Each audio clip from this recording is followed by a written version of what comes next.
உலகம் முழுதும் ஒரு பயணம், ஒரு நாள் என்றாலும் பல தருணம். சிறு இலக்கு செல்லவோ இலக்கு முன் இருந்து ரசித்து.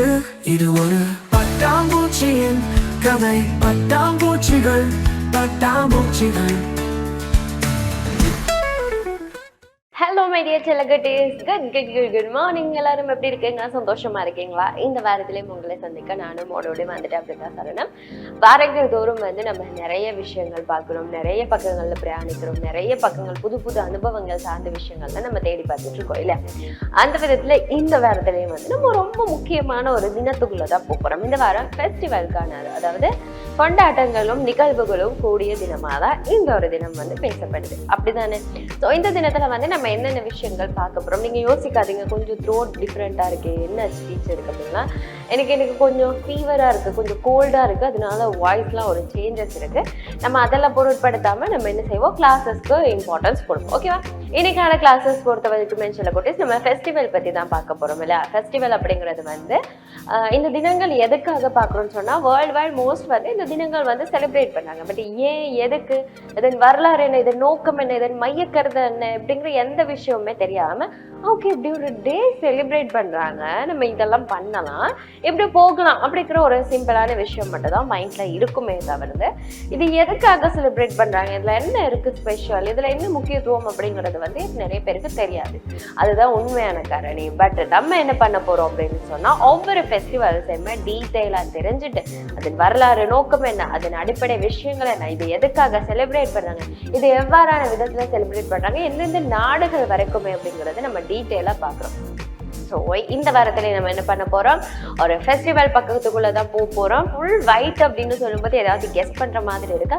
மேபி நீங்க கெஸ் பண்ணிருக்கலாம், பண்ணாம கூட இருக்கலாம். நம்ம என்ன பண்ணுவோம்னு சொன்னா, கிளாஸஸ்குள்ள போய் தெரிஞ்சுக்கலாம் இன்னைக்கு எந்த மாதிரி ஃபெஸ்டிவல் பத்தி பேச போறோம்னு சொல்லி. ஓகே சில குட்டீஸ், கிளாஸஸ்குள்ளேயும் வந்தாச்சு அப்படின்னு தான் சொல்லணும். ஸோ ஃபர்ஸ்ட் ஆஃப் ஆல் இன்னைக்கு பார்க்க போற festival Vesak.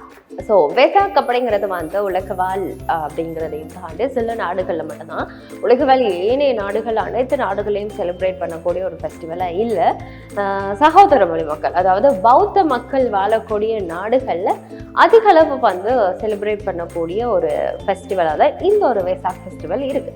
So first of all நம்ம கிளாஸஸில் பார்க்க போகிற விஷயம் என்ன அப்படின்னு சொன்னால், வெசாக் ஃபெஸ்டிவல், அதாவது வெசாக் தினம் அப்படின்னு சொன்னால் என்ன அப்படிங்கிறது தான். ஸோ அந்த வெசாக் தினம் அப்படிங்கிறது சொல்லக்கொட்டே முழு பௌர்ணமி தினமாக கொண்டாடப்படுது. இது அவங்களின் கௌதம புத்த அவர்களின் இருக்காரு இல்லையா, அதாவது எப்படி சொல்லலாமே, வெசாக் என்பது புத்த மதத்தின் மிக முக்கியமான பௌர்ணமி தினமாக தான் சொல்லப்படுறது. அதாவது முழு நிலா தோன்றக்கூடிய ஒரு தினம்.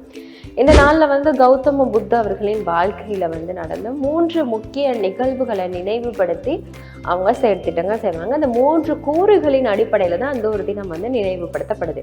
பிறப்பு, ஞானம், பரிநிர்வாணம் அப்படின்னு சொல்லக்கூடிய, அதாவது இறப்பு அப்படிங்கிற 3 விஷயத்தை அடிப்படையாக கொண்டு தான் இவங்க இந்த ஒரு தினத்தை செலிப்ரேட் பண்ணுறாங்க அப்படின்னு தான் சொல்லணும். அதாவது இந்த அவங்களில் இறைவனான கௌதம புத்த அவர்கள் இருக்காரு இல்லையா. ஸோ புத்தர் இருக்காரு, நமக்கு தெரிஞ்ச மாதிரி சொல்லணும்னு சொன்னால் புத்தர் இருக்காரு இல்லையா, அவரோட பிறப்பு, அவர் புத்தி பெற்று, அதாவது ஞானம் பெற்றாரு. அந்த அரச மரத்தின் கீழ் அமர்ந்து தியானங்கள் செய்து அவர் ஞானம் பெற்ற ஒரு காலப்பகுதி இருக்கு இல்லையா, அந்த காலப்பகுதி என்ன இறப்பு, பறை நிர்வாணம் அப்படிங்கிற புது வார்த்தை நல்லா தெரிஞ்சு வச்சுக்கோங்க. பறை நிர்வாணம் அப்படிங்கிற இறப்பு, இந்த 3 அடிப்படையான விஷயங்களை கொண்டு அந்த ஒரு தினத்தை நினைவு கூற நாளா இருக்கிறது தான் இந்த ஒரு வெசாக் தினம் அப்படின்னு சொல்லப்படுது. ஸோ இந்த ஒரு தினம் பொதுவாக ஏப்ரல் அல்லது மே மாதங்களில் செலிப்ரேட் பண்ணப்படுது. இந்த ஒரு வருடம், அதாவது 2026 சொல்லும் போது மே மாதத்துல இந்த ஒரு தினம் செலிப்ரேட் பண்ணப்படுது. மே மாதத்துல வரக்கூடியதா தான் இந்த ஒரு நாள் அமையப்படுது அப்படின்னே சொல்லலாம். கருணை, அன்பு, இரக்கம், அமைதி, சமாதானம் அப்படிங்கிற முக்கியத்துவமான விஷயங்களை அடிப்படையாக கொண்டுதான் இந்த ஒரு தினத்தை செலிப்ரேட் பண்றாங்க. ஸோ வெசாக்னா என்னன்னு புரிஞ்சிருக்கும் இல்லையா. ஸோ நெக்ஸ்ட் நம்ம போல வெசாக் தினத்துல என்ன செய்வாங்க, இது எப்படி செலிப்ரேட் பண்ணுவாங்க அப்படின்னு சொல்லி பார்ப்போமா. வெசாக் எப்படி செலிப்ரேட் பண்றாங்க அப்படின்னு சொல்லும்போது சொல்லக்கூடிய, ஃபர்ஸ்ட் ஆஃப் ஆல் நம்ம ஞாபகம் இலங்கை. ஏன்னா நம்ம இலங்கையில தானே வாழ்றோம். இலங்கையை பொறுத்த வரைக்கும் எப்படியான விதங்கள்ல வெசாக் செலிப்ரேட் பண்றாங்க அப்படிங்கிறத பார்த்துருவோம். அதுக்கப்புறமா ஏனைய வேற எந்த நாடுகள்ல வெசாக் செலிப்ரேட் பண்றாங்க, இது என்னென்ன விஷயங்கள் அடிப்படையாக கொண்டு என்னெல்லாம் இருக்குங்கிறத நம்ம டீட்டெயிலாக பார்ப்போம். அதுக்கு முன்னாடி இலங்கையை பொறுத்த வரைக்குமே நம்ம வாழ்ற நாடை பொறுத்த வரைக்கும் இது எப்படி செலிப்ரேட் பண்றாங்க, இது என்னங்கிறத பார்த்துட்டு நம்ம எதுக்காக செலிப்ரேட் பண்றாங்க, இதன் ஹிஸ்ட்ரி என்ன அப்படிங்கிற ஒரு பகுதிக்குள்ள போவோம். அப்பதான் உங்களுக்கு டீட்டெயிலா ஒரு விஷயத்த வந்து புரிஞ்சுக்கிற மாதிரி இருக்கும். அதன் அடிப்படையில் ஸோ இது வந்து எப்படி செலிப்ரேட் பண்றாங்க, அதாவது இலங்கையை பொறுத்த வரைக்கும் எப்படி செலிப்ரேட் பண்றாங்கிறது தான் பார்க்க போறோம். ஸோ ஃபர்ஸ்ட் ஆஃப் ஆல் என்ன செய்வாங்கன்னு சொன்னா, இலங்கை மக்கள் வந்து அதிக அளவு வந்து இலங்கையை பொறுத்த வரைக்கும் பௌத்த மக்களின் சதவீதம் அதிக அளவு இருக்கு.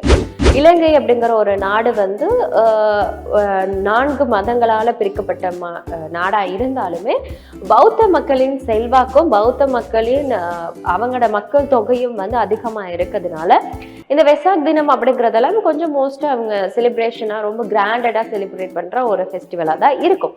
அதன் அடிப்படையில பார்க்கும்போது இந்த பௌத்த மக்கள், அதாவது நமக்கு சகோதர மொழி சிங்கள மக்கள் அப்படின்னு சொல்லலாம், இவங்க என்ன விதத்துல வந்து இந்த ஒரு ஃபெஸ்டிவலை செலிப்ரேட் பண்றாங்கன்னு சொன்னா, ஃபர்ஸ்ட் ஆஃப் ஆல் என்ன செய்வாங்க, காலையில எழுப்பி நம்மளுக்கு ஃபெஸ்டிவல்ஸ்னா நம்ம என்ன செய்வோம், சர்ச் போகிறது, கோவில் போகிறது, பள்ளிவாசல் போகிறது, இந்த மாதிரி செய்வோமா, அவங்களும் ஃபர்ஸ்டாக தான் செய்வாங்க.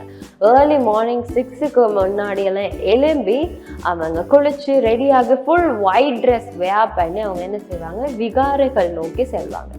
விகாரைகள் நோக்கி சென்று அவங்க என்ன செய்வாங்கன்னு சொன்னால், ஃபர்ஸ்ட்டு மக்கள் வந்து புத்த கோவிலுக்கு போய் கௌதம புத்த அவர்களுக்கு வந்து பூ, தீபம், சாம்பிராணிகள்லாம் வச்சு, அப்புறம் ஊதுபத்தி எல்லாம் அவங்களுக்கு நல்லா தெரிஞ்சிருக்கும், அகர்பத்தி அப்படின்னு சொல்லுவாங்க, அதெல்லாம் வந்து பற்ற வச்சு அந்த இறைவனின் பிரார்த்தனைகள் கூட வந்து அவங்க இருப்பாங்க அப்படின்னு தான் சொல்லணும். முக்கியமாக சொல்லணும்னு சொன்னால், அவங்க போய் புது புது அதாவது பூக்கள் அப்படின்னு சொல்லும்போது அவங்களுக்குன்னு ஒரு சில பூக்கள் இருக்கு, மல்லிகை பூ, அல்லிப்பூ, அந்த மாதிரி பூக்கள் எல்லாமே இருக்கு. பொதுவாக வந்து நம்ம வைக்கிற எல்லா பூக்களுமே இப்போ வந்து அவங்க வந்து பௌத்த மதத்துல யூஸ் பண்ண மாட்டாங்க.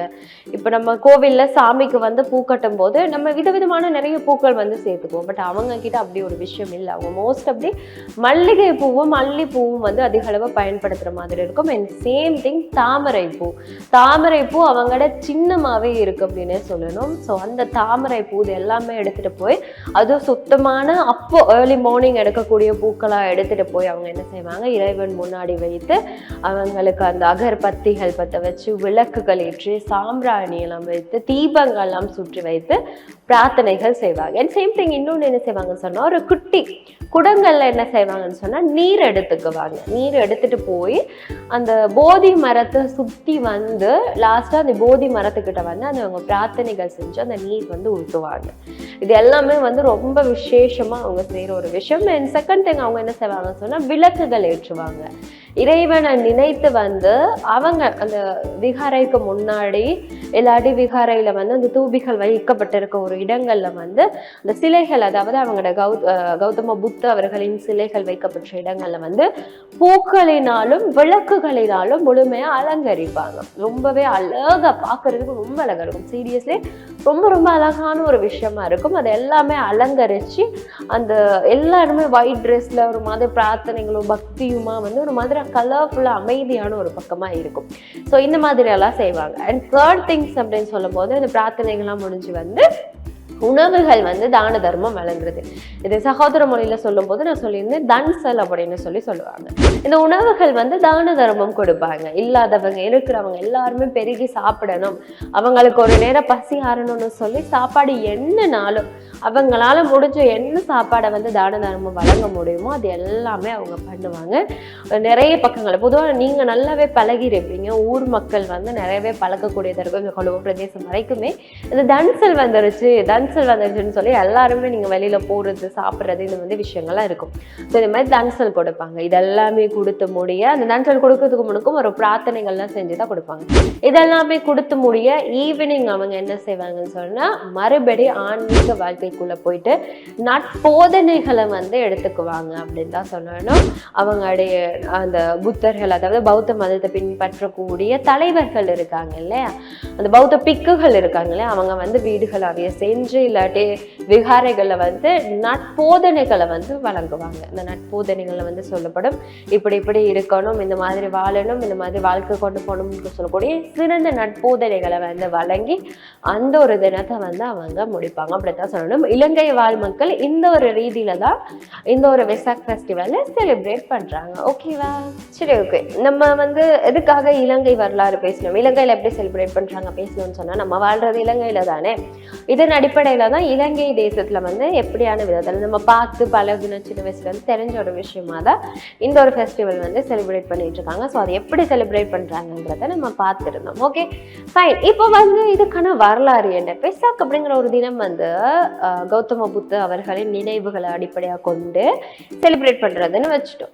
ஆனா வந்து இதுக்கு ஒரு வரலாறு இருக்கணும். இது எப்ப இருந்து ஆரம்பிக்கப்பட்டிருக்கு, எதுக்காக இந்த ஒரு தினத்தை வந்து இவ்வளவு விசேஷமா கொண்டாடுறாங்க, அப்படி அந்த கௌதம புத்தர்னு போதனைகள் என்னவா இருந்திருக்கு, அவர் எதுக்காக இப்படி ஒரு விஷயத்தை ஆரம்பிச்சார் அப்படிங்கறது யோசிக்கிறது சற்றேனும் குறைவா இருக்கு. அப்ப நம்ம என்ன பண்ண போறோம், இப்போ இந்த வெசாக் பண்டிகை வந்து கொண்டாடுறதுக்கான வரலாறு என்ன அப்படிங்கிறது தான் பார்க்க போறோம். ஸோ இந்த வெசாக் பண்டிகை வந்து நான் ஆரம்பத்துல இருந்து சொல்லிக்கிட்டு இருக்கேன். இந்த கௌதம புத்த அவர்களின் வாழ்க்கையும் போதனைகளையும் பிரதான 3 கூறுகள் இருக்குல்ல, அவர் வாழ்க்கையினூடாக நடந்த 3 கூறுகளையும் அடிப்படையாக கொண்டுதான் இந்த ஒரு தினம் வந்து நினைவு கூறுறாங்க. அதுவும் பௌர்ணமி தினமா முழு நிலா தினமா வந்து இந்த ஒரு புனித நாளா வந்து இதை செலிப்ரேட் பண்றாங்க அப்படின்னு சொல்லி. இருப்பினும் வந்து இந்த 3 கூறுகளின் விரிவாக்கம் அப்படின்னு பார்க்கும்போது ஃபர்ஸ்ட் சில குட்டீஸ், கௌதம புத்தரின் பிறப்பு அப்படின்னு சொன்னா கிறிஸ்துவுக்கு முன் 623ஆம் ஆண்டு சுமார் இன்றைய இப்பன்னு சொல்ல முடியாது, அவர் வந்து நேபாள் பகுதியில் பிறந்த ஒருத்தர்னு தான் சொல்லப்படுது. ஆனால் அக்யூரேட்டாக சொல்ல முடியாது, அவர் ஸ்ரீலங்கானா அதர் கண்ட்ரியா அது அப்படிங்கிறது எனக்கு சொல்ல முடியாது. என்னன்னா பௌத்த மதம் இல்லையே அப்படின்னு. அவரை வந்து இயற்பெயர் வந்து சித்தார்த்த கௌதமர் அப்படிங்கிறது தான் அவருடைய இயற்பெயராக இருந்திருக்கு, சித்தார்த்த கௌதமர். இவர் பிறந்த போது அந்த நான் சொல்றேன் சகோதர மொழி மக்கள்கிட்ட கேட்டு பழகுன ஒரு விஷயத்தின் அடிப்படையில் சொல்றேன். இந்த சித்தார்த்த கௌதமர் அதாவது பிறந்ததுக்கு அப்புறம் அவரோட இயற்பெயர் அதாவது நடந்திருக்கு. பிறந்த பொழுது பிறந்த நாட்கள் குறிப்பிட்ட நாட்களை வந்து ஒரு 7 தாமரை பூக்களை வந்து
ஒரு நாள் வந்து என்ன செஞ்சிருக்காரு, வெளியில போகும்போதோ இல்லை சம்திங் ஏதோ ஒரு விஷயத்துக்காக அவர் வெளியில வரும்போது மக்கள் படுற வேதனையெல்லாம் அவர் பார்த்துருக்காரு. மக்கள் பட்டு இவ்வளோ கஷ்டப்படுறாங்க, இவங்க லைஃப்லேயே இவ்வளோ கஷ்டமா இருக்கு, சாப்பாடு கூட கஷ்டங்கிறது வந்து தெரியாம வளர்ந்த ஒருத்தர் இந்த சித்தார்த்த கௌதமர். அவர் வந்து திடீர்னு அந்த மக்களை பார்க்கும்போது ஏன் இவ்வளோ கஷ்டப்படுறாங்க, எதுக்கு இவ்வளோ வேதனைப்படுறாங்க, சாப்பாடு இல்லாமல் இப்படி தப்பிக்கிறாங்க, இந்த மக்கள் இப்படி வாழ்றாங்களா அப்படிங்கிற ஒரு விஷயம் வந்து அவரை ரொம்ப கஷ்டப்படுத்திருச்சு. அதை பார்த்த ஒருத்தர் வந்து அவரை மீண்டும் இந்த அரண்மனை வாழ்க்கை, அந்த சொகுசு வாழ்க்கை அப்படிங்கிற ஒரு விஷயத்த வந்து முழுசா அவாய்ட் பண்ணிட்டு வர என்ன செஞ்சிருக்காருன்னு சொன்னா, திடீர்னு வந்து எனக்கு இவ்வளோ ஆடை அணிகள், நான் இப்படியெல்லாம் வளர்ந்தேன், இப்படியெல்லாம் நான் அவரால் நினைச்சு அவரால் அதை தாங்கிக்க முடியல, நான் இப்படி வாழ்ந்திருக்கேன், ஆனா மக்கள் வந்து இவ்வளவு கஷ்டப்படுறாங்களே, மக்கள் வந்து இப்படி ஒரு விஷயத்தை அனுபவிக்கிறாங்கிறது எனக்கு தெரியலன்னு சொல்லி அவர் வேதனைக்குள்ளானவர் என்ன செஞ்சிருக்காருன்னு சொன்னா, அவர் வந்து அவரோட வாழ்க்கையை முழுமையா எளிமையா மாற்றி ஒரு சீருடை மட்டும் அணிஞ்சு அப்படியே வந்து அவர் ஒரு இடத்துல அந்த மனவேதனைகள் வந்து நிவர்றதுக்காக என்ன செஞ்சிருக்காரு, ஒரு அரச மரத்தின் கீழ் வந்து அமர்ந்து அவர் வந்து பிரார்த்தனைகள் வந்து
நல்வழிப்படுத்தி மக்களின் கஷ்டங்களை நீக்கி அவங்களுக்கு ஒரு நல்ல வாய்ப்புகள் அதெல்லாம் உருவாக்கி கொடுத்த ஒருத்தராக தான் நம்ம சித்தார்த்த கௌதமன் வந்து இடம் பெற்றிருக்காரு. அப்புறம் இப்ப கௌதம புத்தர் அப்படின்னு சொல்லி அழைக்கக்கூடிய விதத்துல இருக்கு.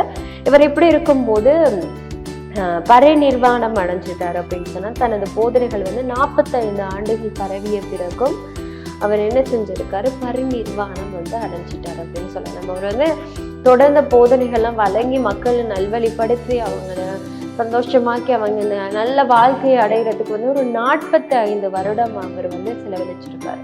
அவர் வாழ்நாள்ல அந்த 45 அரைவாசி நாட்களை மூலமே அங்க கொடுத்ததுக்கு அப்புறம் வந்து அவரு அரச மர அந்த இடத்துக்கு கீழேயே வந்து அவர் இறந்ததா பார்த்தீங்கன்னு சொல்லப்படுது.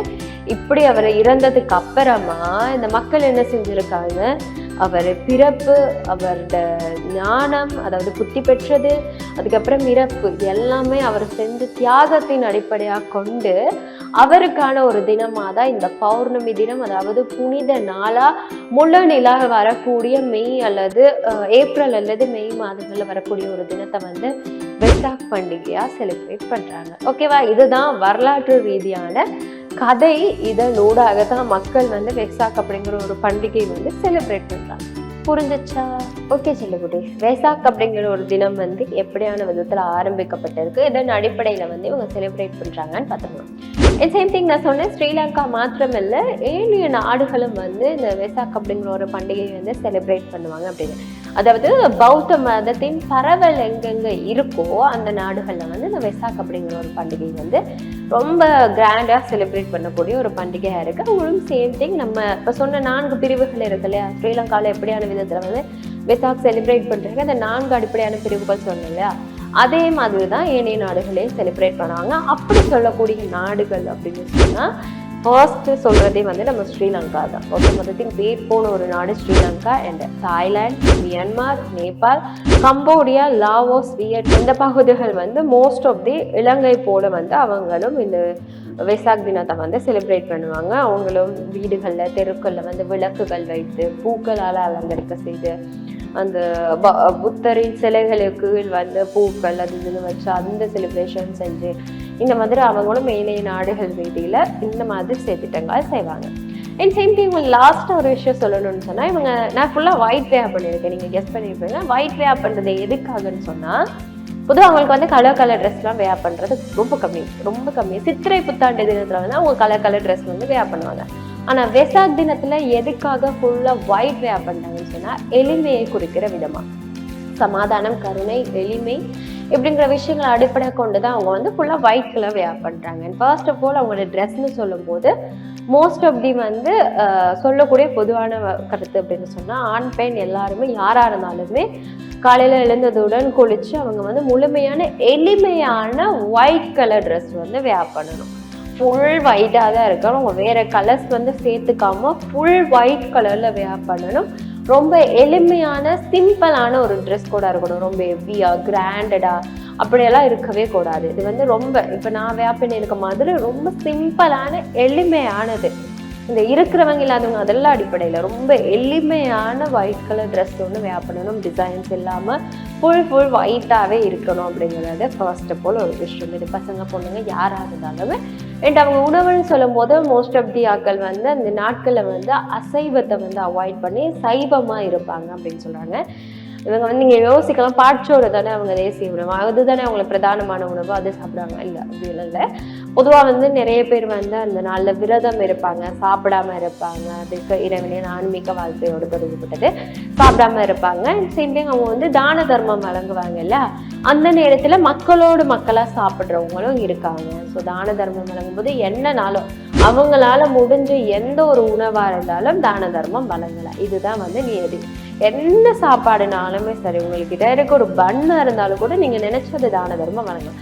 அப்படியான விதத்துல அவங்க தான தர்மம் வழங்குறது அவங்களோட இன்னொரு பண்பா இருக்கு. ஸோ இவை அனைத்தும் தான் இந்த மக்கள் எவ்வாறான ரீதியில இது செலிப்ரேட் பண்றாங்க அப்படிங்கிறதுக்கான பிரதானமான ஒரு கருத்து. ஓகேவா சொல்லக்கூடிய? ஸோ புரிஞ்சிருக்கும் அப்படின்னு சொல்லி நினைக்கிறேன்.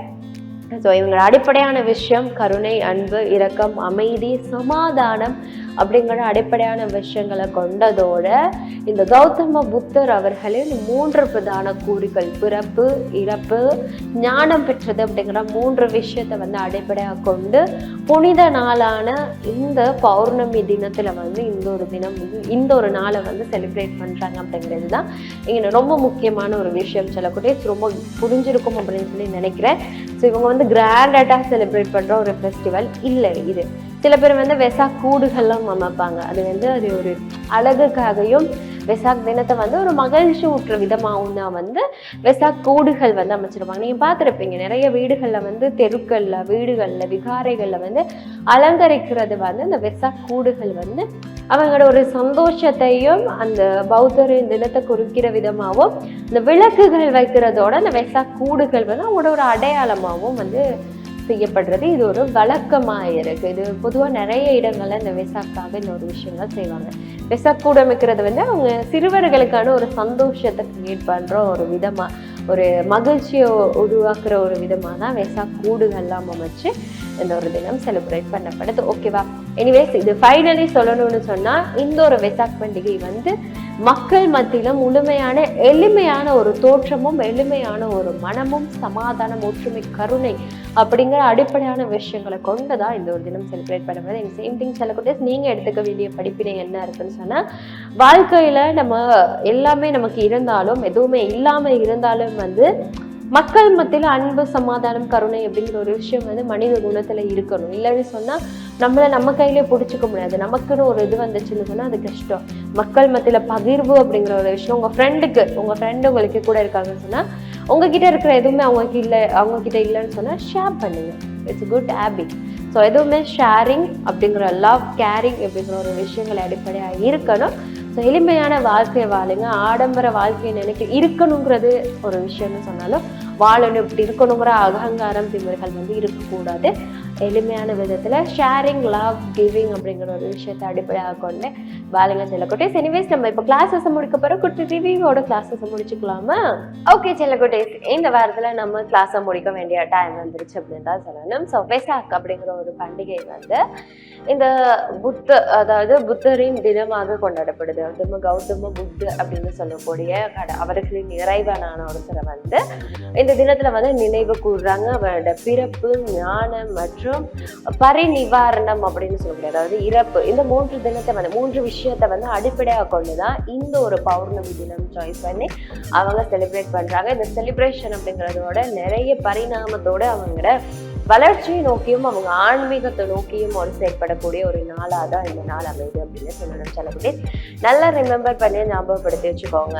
இவங்க எதை நோக்கி இந்த விஷயங்கள் செலிப்ரேட் பண்றாங்க, இதன் மைய பொருளா இருக்கிறது என்ன அப்படின்னு சொன்னா அமைதி, ஒற்றுமை, உறவுகளுக்கு இடையிலான பங்களிப்பு, சமாதானம், இந்த மாதிரி நிறைய அடிப்படையான விஷயங்களை அடிப்படையாக கொண்டுதான் இவங்க இந்த ஒரு தினத்தை வந்து செலிப்ரேட் பண்றாங்க அப்படிங்கிறது நம்ம சொல்லி ஆகணும். பொதுவே இவங்க இந்த தினத்துல பண்ற ஒரு விஷயம்னு சொன்னா யோசிச்சு பாருங்க. அவங்க காலை தினமாகும் போது விகாரைகள் சென்று அவங்க பிரார்த்தனைகள் மேற்கொள்றாங்க. இறைவனை நினைத்து விளக்குகள் வந்து வைக்கிறாங்க.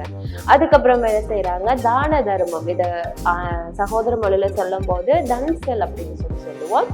இந்த தான தர்மம் வழங்குறது வந்து செய்யறாங்க. உணவு வந்து இல்லாதவங்க இருக்கிறவங்க எல்லாருமே பகிர்ந்து சாப்பிடணும், இல்லாதவங்களுக்கு வந்து உணவு கொடுக்கணும். ஒரு நேரம் பசி ஆத்துறதை விட பெரிய ஒரு விஷயம் இல்லை. இப்படி இருக்கும் போது செல்லக்குட்டியே என்ன கதைன்னு சொன்னா, நம்ம வந்து உணவு அப்படிங்கிற ஒரு விஷயத்துல வந்து கட்டுப்பாடுன்னு ஒண்ணு இருக்கு. ஆனா இந்த ஒரு விஷயம் இதுக்கு எதுக்கு பிரதிபலிக்குதுன்னு சொன்னா, இவங்க ஒருத்தரோட பசி ஆத்துறதன் ஊடாக வந்து அவங்களோட திருப்தி ஒண்ணு கிடைக்கப்படுது, அவங்க பாவங்கள் மன்னிக்கப்பட்ட ஒரு புண்ணியம் கிடைக்குது அப்படிங்கிற ஒரு விஷயத்த வந்து கருத்தின் அடிப்படையில வச்சிருக்காங்க. அதனாலதான் அவங்க சாப்பாடு எல்லாம் கொடுக்குற மாதிரி இருக்கு. அதுக்கப்புறம் நற்செய்திகள் கேட்கறது, அவங்க போதனைகள் இடம்பெறது, அந்த குடும்பம் சார்ந்து அவங்க வந்து பிரார்த்தனைகள் செய்யறது, ஆன்மீக வாழ்க்கையோட இருக்கிறது அப்படிங்கிறது வந்து இன்னும் பேசக்கூடிய விஷயங்கள். இவை அனைத்துமே ரொம்ப பிரசித்தி பெற்றது. இலங்கை தேசத்தால் வந்து அதிக அளவு வந்து இந்த ஒரு ஃபெஸ்டிவல் செலிப்ரேட் பண்ண காரணம், இலங்கை வாழ் மக்கள்ல வந்து அதிக அளவு சகோதரி மொழி மக்கள் வந்து வாழ்ற ஒரு காரணத்தின் அடிப்படையில். ஓகேவா? இந்த ஒரு விஷயம் புரிஞ்சிருக்கும் அப்படின்னு சொல்லி நினைக்கிறேன். வெசாக் அப்படிங்கிற பண்டிகை